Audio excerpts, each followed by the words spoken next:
Action TV carried two exposés last Thursday and yesterday centered around the rehearsal examinations organized by the Central Province Department of Education for students who will be sitting for the upcoming ordinary level examinations, which showed that it was probably not the students but the officials of the Provincial Education Department that require a rehearsal.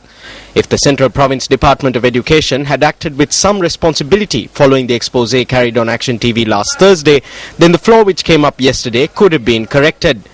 Action TV revealed on Thursday that some of the students sitting for the history examination the previous day had received a question paper in which 13 of the 24 questions had absolutely nothing to do with history and rather had more to do with agriculture and food technology.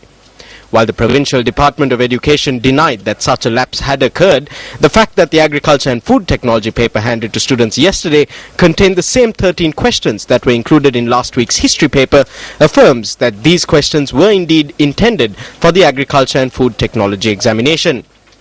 Students made representations to officials who initiated an investigation into the matter, which affirms the serious error, but instead of conducting an inquiry to identify those responsible for the lapse, the authorities have given priority to ascertaining how Action TV came to possess the erroneous history question paper.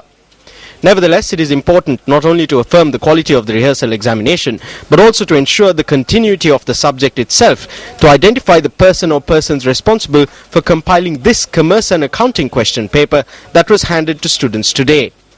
5 of the questions contained in the first part of this 40-question paper are completely in violation of the fundamentals of the subject. Since the 6th question in part 2 of this paper was compulsory, it would not be surprising if the students who wasted their time on it underwent such severe mental stress so as to make them absolutely fed up with the ordinary level examinations as a whole. Through this question, students have been tasked with balancing an account when the data provided makes it impossible to balance the account under any circumstances. However, according to the answer scripts provided to the teachers for this question paper, whoever it was that compiled the question paper has managed to balance the account. As a person who teaches grade 11 classes, I am very disappointed to be saying this. I was with the children at the time and I saw how they were made to despair. They make mistakes in the questions and are asking children to provide answers.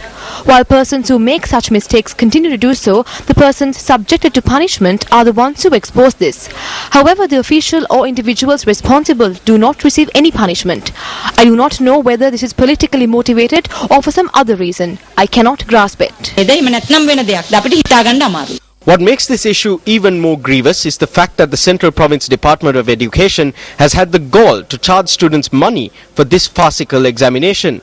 Who should be held responsible for charging students money and subjecting them to mental torture instead of a rehearsal examination? Governor of the Central Province, this is over to you.